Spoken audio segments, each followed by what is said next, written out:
के शांत भाव में सबका स्वागत। वैशाली जी आगे पढ़े। हरिओम हरिओम अर्पिता। जी। हरिओम आंटी। हरिओम सबको। हरिओम सबको। हाँ, ज्योतिदास आंटी म्यूट करिए। हम लोग गीता का 11वां अध्याय पढ़ रहे हैं, विश्व रूप दर्शन योग। उसमें हम आज श्लोक नंबर 51 पढ़ेंगे। श्लोक नंबर 51। उसमें आज अर्जुन बोल रहे हैं। अर्जुन उवाच दृष्ट्वेदं मानुषं रूपं तव सौम्यं जनार्दन इदानीमस्मि संवृत्तः सचेतः प्रकृतिं गतः दृष्ट्वेदं मानुषं रूपं तव सौम्यं जनार्दन इदानीमस्मि संवृत्तः सचेतः प्रकृतिं गतः। अर्जुन बोले, हे जनार्दन, आपके इस अति शांत मनुष्य रूप को देखकर अब मैं स्थिर चित्त हो गया हूँ और अपनी स्वाभाविक स्थिति को प्राप्त हो गया हूँ। हरिओम।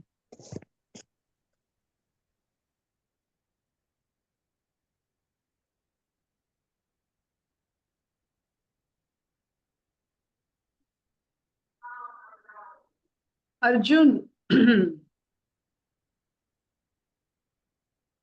आप थोड़ा उनकी स्थिति को समझिए। एक साधारण मनुष्य जिसको भूख लगता है, प्यास लगता है, नींद भी लगता है,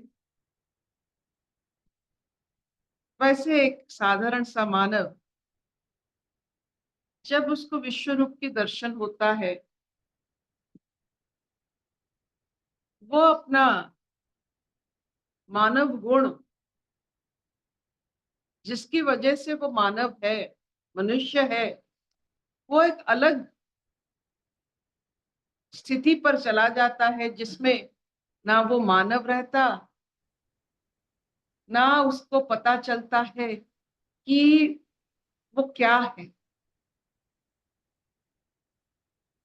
जब खुद को आप अपने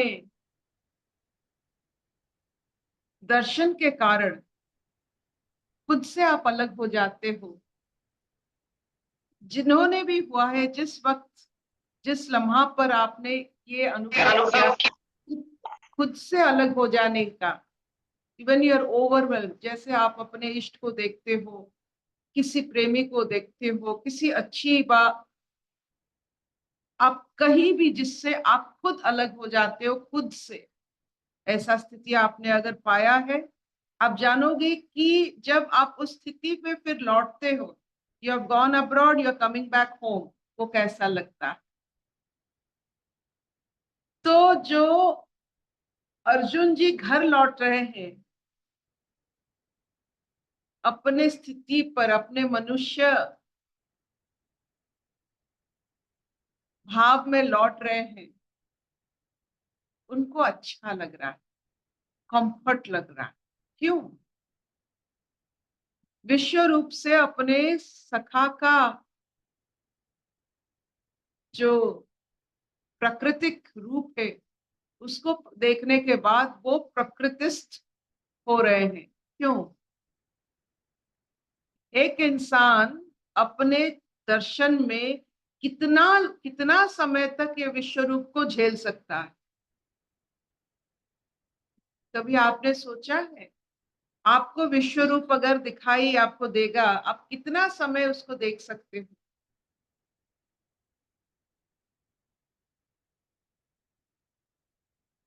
बहुत सारा समय, इतने बहुत सारा जो समय होता है, आप उससे झेल नहीं पाओ, पागल हो जाओ। ये कहा जाता है हमें, जो तपस्या करते हैं, साधना करते हैं, शक्ति उपासना करते हैं, शाक्त उपासना करते हैं, उपासना में ये एक चीज होता है, अगर आप गुरु के अनुसार, साधारण इंसान अगर गुरु के अनुसार नहीं चलते हैं, उनका जो मानसिक स्थिति बन जाता है वो पागलपन जैसा बन जाता है, लोग पागल हो जाते हैं, क्योंकि हमारे विद्या ही विश्व रूप के दर्शन की ओर ले जाता है। कोई कोई लोग इसे संभाल नहीं पाते। गुरु आश्रित होने से you will be free from the adverse effect of all this साधना। नहीं तो आप देखोगे बहुत सारे व्यक्ति जो साधना के पथ पर आए हैं, उनका मानसिक स्थिति खराब होता, क्योंकि it is not easy to understand the secrets of universe। आपको अगर अभी पता चलेगा कि ये पृथ्वी उबल रहा है दूध की तरह, ये जो आप देख रहे हो, जो मिट्टी का जिसमें हम चलते हैं, नीचे उबल रहा है, और ये मिट्टी जैसे दूध का वो जो मलाई पड़ता है, वो मलाई सिर्फ ये मिट्टी है। कभी भी हम नीचे, आपको कैसा लगेगा? आप चल सकोगे? अगर किसी ने इसको बहुत ध्यान पूर्वक सुन लिया और उसको लगेगा कि कभी भी ये मिट्टी गल सकता है, नीचे उबल रहा है, तो उसको पूछिए वो कैसे अपने आप को संभालेगा। मृत्यु का जो भय होता है, कैसे आप अपने आप को संभालते हो? जब भी आप संसार के रस में मग्न होते हो, मृत्यु का अगर आपके ऊपर असर पड़ जाता है, वो जो रस कैसे खत्म हो जाता है, कैसे बन जाएगा अपना ये सांसारिक मानसिक स्थिति में, और ये साधारण मानव जन्म कैसा बन जाएगा अगर ये सच्चाई हर वक्त हमारे सामने रहे। It's not easy. सत्य को हर समय परिधान करके संसार में विचरण करना सहज नहीं। हालांकि माया में चलना बहुत सहज है, बहुत सहज है। माया हमारा एंटरटेनर है, एंटरटेनमेंट करता है। माया हमें मृत्यु से दूर लेकर जीवन तक पहुंचाता है। माया हमें रिलेशनशिप बिठाता है। माया अच्छा लगता है। सच्चाई में आप कुछ नहीं कर पाओ, आपका मानसिक स्थिति बिगड़ जाएगा। अगर आप सच्चाई में चलोगे तो किसी के साथ आप बंधन नहीं बांध सकोगे। सत्य में बंधन नहीं होता है, तो किसी का किसी के साथ कोई बंधन नहीं होता है, कोई भाव नहीं होता है, कोई प्रेम नहीं होता है। माया का कारण हम लोग प्रेम में है, भाव में है। तो जब अर्जुन जी लौट रहे हैं अपने साधारण मानसिक स्थिति में, अपने सखा को अपने ही रूप में पा रहे हैं, उनको अच्छा लग रहा है। क्यों नहीं उनको, वो क्यों नहीं बताए कि नहीं वो विश्व रूप में आप रहिए, मैं आपको ऐसे देखता रहूं। ये भीषण रूप को देखना इतना सहज नहीं। सबको कोमल रूप अच्छा लगता है, सबको प्यार भरा, प्रेम पूर्वक, मधुर पूर्वक ये रूप ही सबको अच्छा लगता है। नहीं तो स्थिति बिगड़ जाती। बहुत सारे आपने देखा होगा, सुना होगा, महावतर बाबा जी के बारे में जब भी बात आती है तो मनुष्य जागृत हो जाता है। उनके जीवन में क्या बीता कि ऐसे स्थिति पर वो पहुंच गए। बचपन में 4-5 साल उम्र था शायद, उनके एक बहन भी थी। वो तब की बात है जब श्रीलंका, वो पूरा गोंडवाना रीजन, मतलब भारत और श्रीलंका एक ही थे।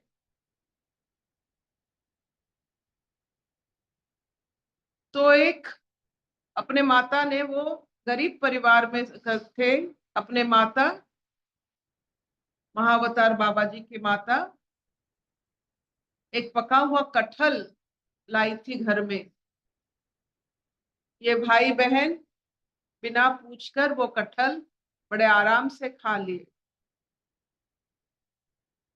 माँ जब घर पहुंची तो उसको बहुत क्रोध आया कि ये सब किसी को बिना देकर कैसे खा लिए, तो वो अपना जो साड़ी का जो गांठ बनाकर उनके मुंह में डाल दिया। It was like a near death phenomenon for Mahavatar Baba ji. वो ये उग्र रूप देखकर उनका हिल गया। अगर माँ ऐसी हो सकती है तो संसार में किस पर विश्वास करे। उस दिन पर, उस दिन से भाई बहन घर छोड़ के चले चले चले। तो ये हम यही बताते हैं कि सच्चाई जब सामने आ जाता है तो संसार मिथ्या हो जाता है। मानसिक स्थिति सब तो आध्यात्मिक भाव में नहीं रह पाते हैं। मानसिक स्थिति बिगड़ जाता है, पागल हो जाते, रास्ते पर आ जाते।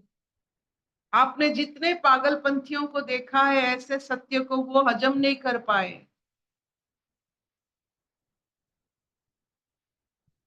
तो सत्य को हजम करना, सत्य को दर्शन करना, वो बहुत वीरता की बात है। नहीं तो आम इंसान अपना सोच, अपना सुध बुध खो देते। क्या इतना चलेगा? Will this do? हाँ अर्पिता। हाँ चलेगा। बहुत सारे आपने शायद साइकेट्री डिपार्टमेंट अगर जाएंगे तो आप हिस्ट्री देखेंगे पागलपन की। वही सच्चाई का सामना बहुत लोग नहीं कर पाते।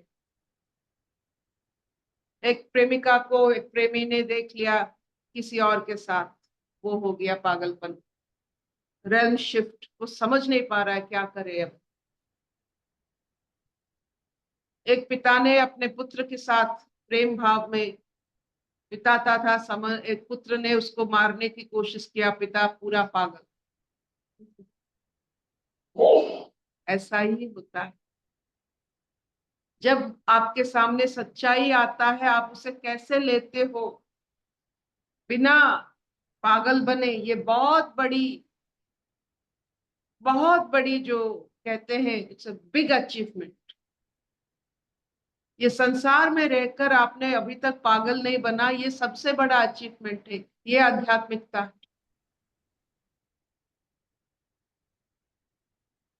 यही तो, ये सच्चाई को हजम करना इतनी छोटी बात नहीं। कोई प्रश्न?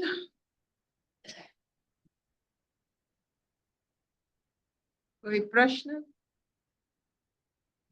पूछिए, प्रश्न पूछिए। दीदी आपने अभी बोला ना, मैं सुन रही थी कि नबी बहुत ज्यादा जो इंसान वो कर लेता है तो पागलपन की उसमें आ जाता है। मेरा रियल ब्रदर का सेम यही था। उसने 10th पास करी ना, तो फिल्में देखने का उसको बहुत शौक था। तो मेरे डैडी ने कहा इसको ना कहीं कुछ करा देते, नहीं तो बिगड़ जाएगा। उन्होंने टीवी का कोर्स करा दिया। वो उन दिनों में बहुत चलता था, बच्चे करते थे। बट उसने वो कोर्स करा तो उसको ना इनकम भी होने लगी। गौर घर बनाए सर्विस के लिए खराब है, तो वो ना उसको इनकम मिलने लग गई। तो वो मतलब छोटी उम्र में पैसे कमाने लग गया। एक तरह से उसको भी लालच आ गया और इंटरेस्ट लेके सीखने लगा। तो फिर उसको ना कि ना उसको ये आ गया कि मैं रातों रात अमीर बन सकता हूँ। तो वो बन नहीं पाया, ये झटका लगा उसकी वजह से। वो हो गया, उसका दिमाग में था मैं ये भी कर सकता हूँ, वो भी कर सकता हूँ। इसीलिए एक गुरु चाहिए। गुरु कौन होता है? जो हर इंसान को अपने जगह पर जहां भी हो वहीं से वो खुद जाकर उसके साथ रखकर और एक रास्ते पर लाकर उसे छोड़ता है। It is very difficult to become a guru. आप गुरु मानने से गुरु नहीं बनते हैं। गुरु का एक कर्तव्य होता है, काम होता है। कोई भी इंसान कहीं भी है, वहां आपको रहना होता है, उसके साथ समय बिताना पड़ता है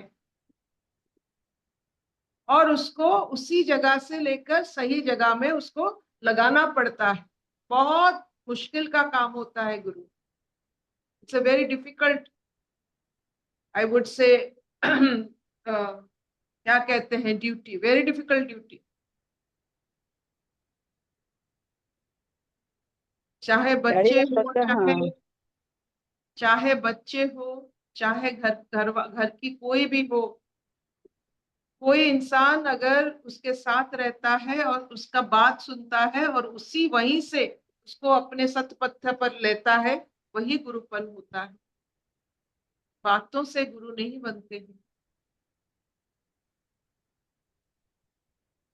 वेरी डिफिकल्ट। कोई अगर आपको गुरु मानता है तो ये बहुत बड़ा कर्तव्य का रास्ता बन जाता है। अशतो मा सत्कमय तमसो मा ज्योतिर्गमय मृत्युर्मा अमृतंगमय। सर्वे सुखिनः सन्तु सर्वे सन्तु निरामया सर्वे भद्राणि पश्यन्तु मा कश्चित् दुःखभाग् भवेत्। ओम शांति शांति शांति।